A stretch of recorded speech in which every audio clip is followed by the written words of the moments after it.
house was spotless when they found him. Every surface wiped, every dish washed, every window cleaned. The kind of clean that takes hours. The kind of clean that looks less like housekeeping and more like something being erased. The only person who had been in that house all day was the woman who had worked there for 3 years. She was still there when police arrived, sitting at the kitchen table, hands folded, waiting, and that was her first mistake. Franklin Whitmore was 71, retired financier, widower. 6-acre estate outside Savannah, Georgia. His housekeeper Carmen Vela had worked for him 5 days a week for 3 years. Cooked his meals, managed his schedule, knew every room, every cabinet, every corner of that property. Franklin had given her a raise twice without being asked, had attended her daughter's quinceañera. By every outward measure, he trusted her completely. On a Thursday in October, Carmen called 911 at 11:47 p.m., said she had a bad feeling, said she drove back to the estate in the dark, found Franklin at the bottom of the staircase, but the gate camera showed Carmen arriving at 11:31 p.m. The drive from her apartment took 22 minutes. She had told police she came straight there. The math didn't work, and that was just the beginning. The medical examiner confirmed it within 48 hours. Franklin had not fallen. The injury pattern was inconsistent with an accidental fall. He had been moved after death, positioned near the stairs rather than having fallen from them. The Spotless House became immediately significant. Forensic luminol testing revealed trace blood evidence in the upstairs study, a room Carmen had cleaned so thoroughly that nothing was visible to the naked eye, but not thoroughly enough. Franklin had not died at the bottom of those stairs. He had died in his own study and been moved by someone who knew that house well enough to clean it room by room without missing a single surface, except one baseboard behind the study door. Half an inch of evidence. That was all it took. Franklin's older son had installed a secondary camera in the main hallway.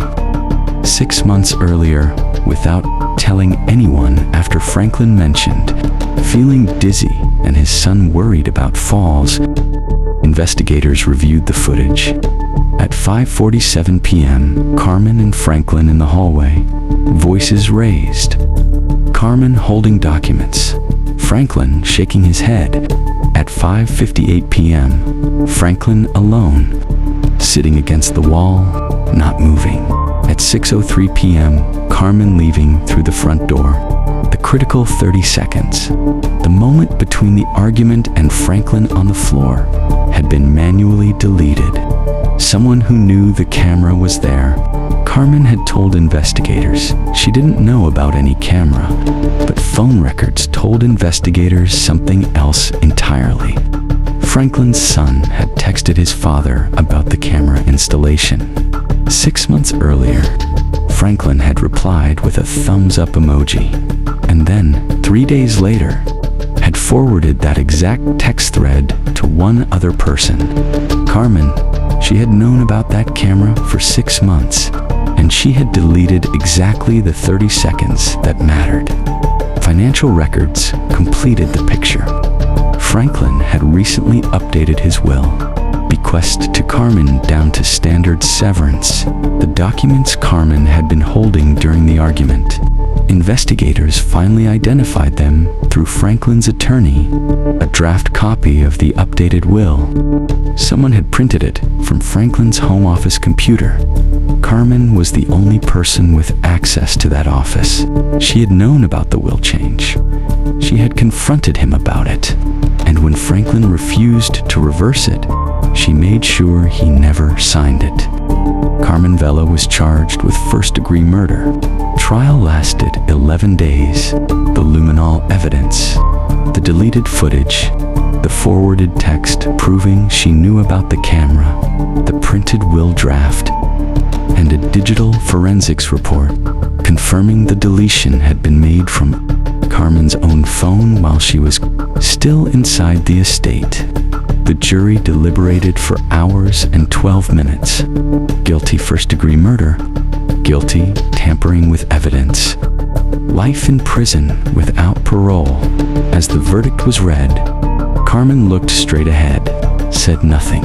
The same expression she had worn sitting at that kitchen table, hands folded, waiting for police to arrive. She had waited then because she believed she had cleaned everything. She had been wrong about one baseboard, half an inch behind a door. Franklin Whitmore had given Carmen a raise twice without being asked, had attended her daughter's quinceañera, had trusted her with every room in his home, including the one where he died.